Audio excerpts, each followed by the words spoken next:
Well, right now, tens of thousands of people are preparing to hop on flights for some March break travel. That, of course, means Pearson Airport is bracing for the increase in passenger traffic. Joining us live this morning, Sean Davidson, Senior Advisor, Communications and Media Relations with Pearson. Sean, good to chat to you this morning. Let's talk about some of these numbers. How many passengers are you expecting to see at Pearson over the March break? Good morning, Nick. It's going to be a busy week here, but it's an exciting week. We have thousands of families who are getting ready to travel for March break. Over the next week, we're expecting about 140,000 passengers per day at the busiest points of March break in our peak rush periods, which is up about 10% from last year. And Sean, how does that stack up? We often talk about these kind of stories, maybe around Christmas or Thanksgiving, kind of big travel seasons. Is March break the biggest, or is it kind of 1, 2, or 3? It's not the busiest time of travel for us. We do have busier periods through the summer and through the holiday period, but it's one of those peak periods, especially with March break. What we see is a real big influx of passengers departing at the beginning of the week and an influx of passengers arriving at the end of the week. So we see a bit of a lull during the week, but we definitely do have very busy periods during the March break.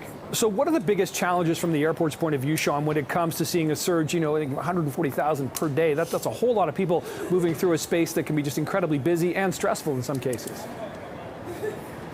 Yeah, I mean, it's like the entire city of Barrie coming through our door every single day here at the airport. But there are a number of tools, and this is what families really want to know, is how to get through the airport as quick as possible when you get here. So that's why we've made tools available for people before they even get to the airport to make their experience smoother. So for example, we have things like YYZ Express. So you can book your spot in the security line before you even get here. You can get through way quicker. Mobile passport control for passengers who are heading to the US. They can submit their information before they get to the airport and use a special line.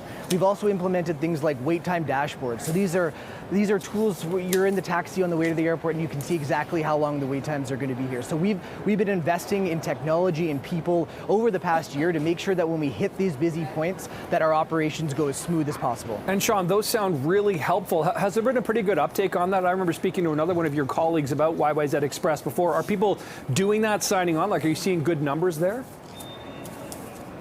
Yeah, we're definitely seeing an uptick in the number of people who are using YYZ Express, and the difference when you come to the airport can sometimes be significant. There can be virtually no line for passengers who are using this tool. So it's a really important thing for passengers and families to know before they come here for March break. There are a number of things that you can do to control your airport experience.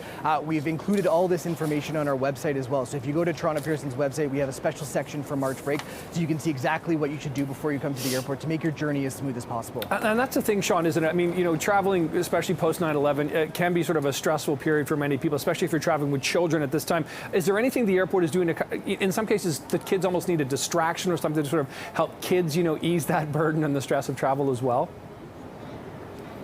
Yeah, for sure. During the busy periods like March break, for example, we have a magician who's in the terminal to entertain kids who are waiting at their gate.